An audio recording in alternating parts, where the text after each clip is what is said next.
Baron Trump's Marvelous Underground Journey, Chapter 16, Ideas of the Formifolk Concerning Our Upper World, The Dancing Spectre, Their Efforts to Lay Hold of Him, My Solemn Promise that He should behave himself, We Set Out for the City of Make-Believe Eyes, My Amazement at the Magnificence of the Approaches to it, We Reach the Great Bridge of Silver, and I get my first glance at the city of Candelabra, Brief Account of the Wonders Spread Out before my eyes, Excitement occasioned by our arrival, Our Silver Bedchamber. Although thousands and thousands of years had gone by since the Formifolk had, by constant exposure to the flicker and glare of the burning gas, which their ancestors had discovered and made use of to illumine their underground world, gradually lost their sense of sight, and then, in consequence of the deep and awful silence that forever reigned about them, had also lost their sense of hearing and naturally thereafter their power of speech. Yet, marvelous to relate, they still kept within their minds dim and shadowy traditions of the upper world and the mighty lamp, as they called the sun, which burned for 12 hours and then went out, leaving the world in darkness until the spirits of the air could trim it again. And strange to say,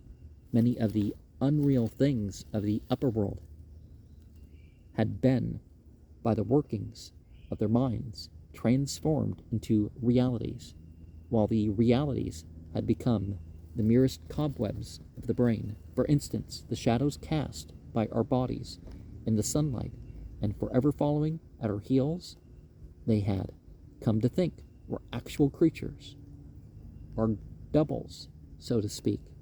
and that on account of these dancing specters, as they called them,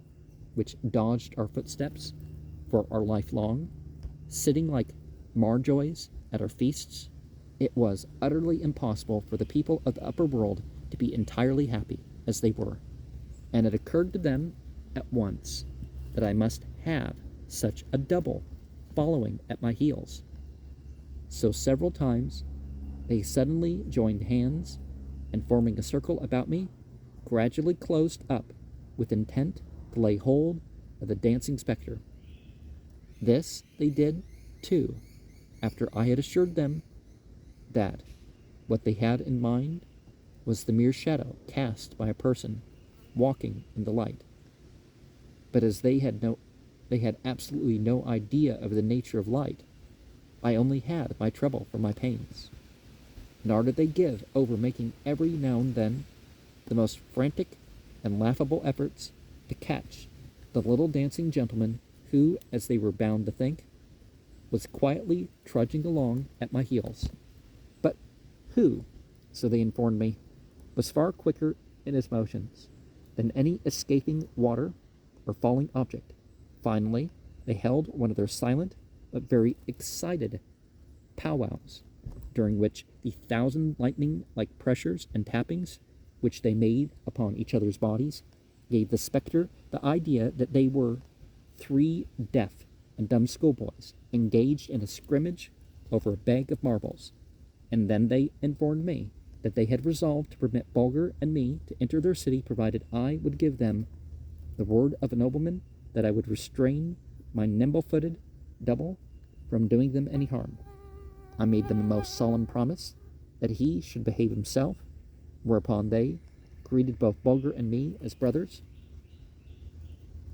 stroking our hair, patting our heads, and kissing me on the cheeks,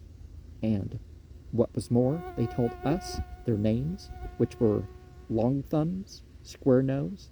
and Shaggy Brows. All this time, I had been every now and then casting anxious glances on ahead of me,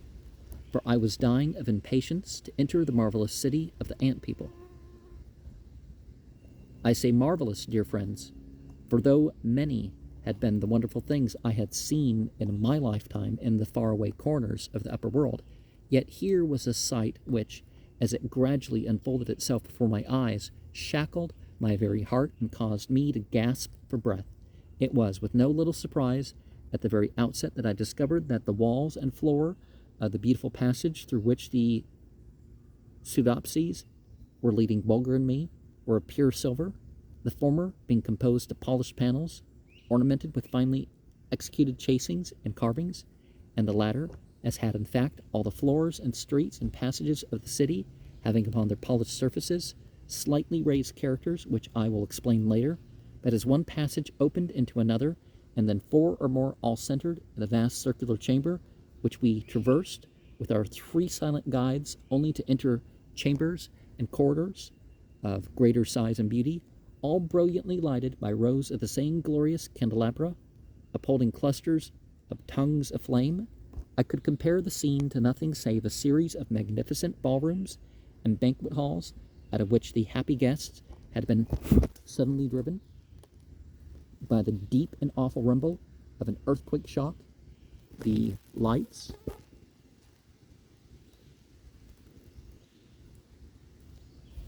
having been left burning. Now the scene began to change. Long Thumbs, who was leading the way and in whose large palm my little hand lay completely lost, suddenly turned to the right and led me up an arched way. I saw that we were crossing a bridge over the stream, as black and sluggish as light itself. But such a bridge, never had my eye rested upon so light and airy a span, springing from bank to bank. Not the plain and solid work of the stonemason, but the fair and cunning result of the metalworker's skill, like the labor of love, delicate yet strong and almost too beautiful for use. 2 rows of silver lamps of exquisite workmanship crowned its gracefully arching sides, and when we stood upon its highest bend, Long Thumbs halted and wrote upon his tablet, "Now, little baron, we are about to enter the dwelling place of our people. Thy head is large, and there is no doubt much of wisdom stored away in thy brain. Make such use of it as not to disturb the perfect happiness of our nation, for no doubt many of our people will be suspicious of thee, and for the first time in thousands of years, Pseudopsy will lay him down to sleep, and in his dreams feel the touch of the dancing specter of the upper world. I promised Long Thumbs that he should have no reason to be dissatisfied with me." And then, making an excuse that I was weary, I feasted my eyes for several moments upon the glorious scene spread out before me.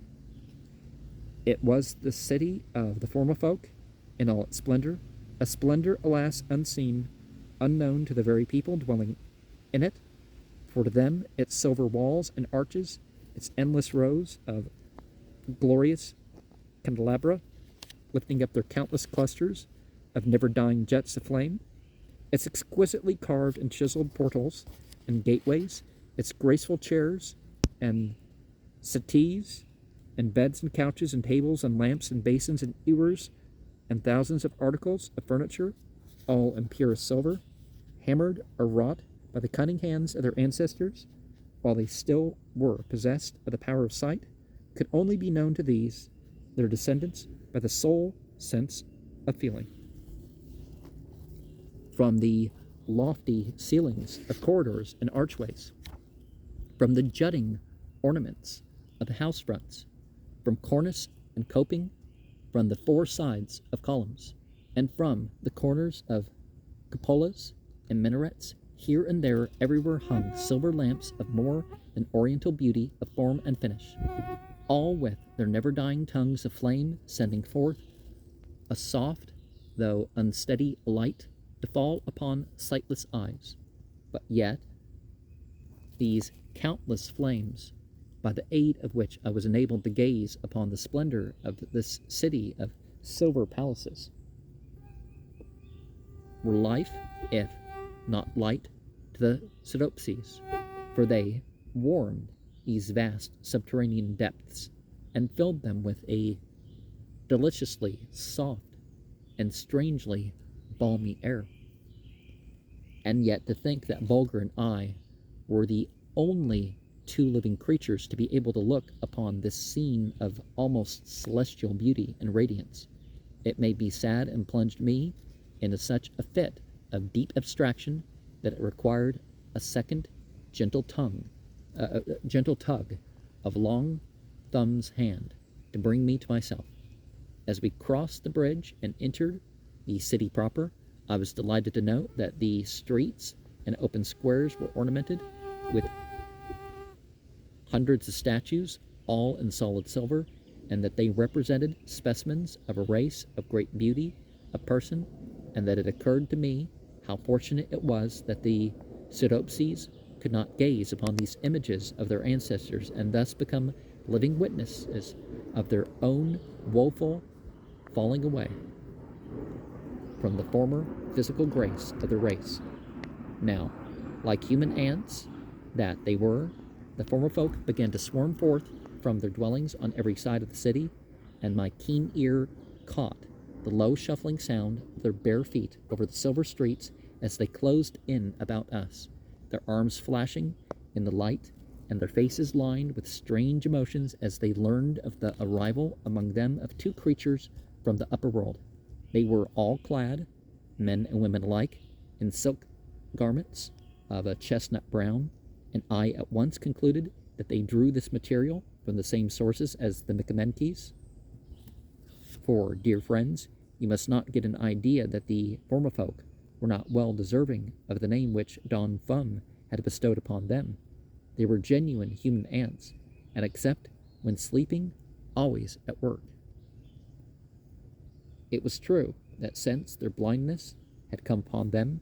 that they had not been able to add a single column or archway to the Silver City. But in all the ordinary concerns of life, they were quite as industrious as ever, chasing, carving, chiseling, planting, weaving, knitting, and doing 1,001 things that you and I,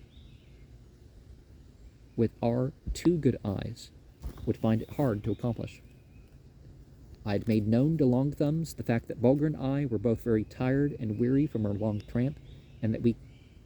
craved to have some refreshment set before us, and that to be permitted to go to rest at once, promising that after we had several hours' good sleep, we would take the greatest pleasure in being presented to the worthy inhabitants of the Silver City. It was astonishing with what rapidity this request of mine spread from man to man. Long Thumbs made it known to two at the same time, and these 2 to 4, and these 4 to 8, and these 8 to 16, and so on. You see, it wouldn't take long at that rate to tell 1,000,000. Like magic, the Formifolk disappeared from the streets, and in a sort of orderly confusion, faded from my sight. Bulger and I were right glad to be conducted to a silver bedchamber, where the travelers' every want seemed to be anticipated. The only thing that bothered us was we had not been accustomed to keep the light burning upon going to bed,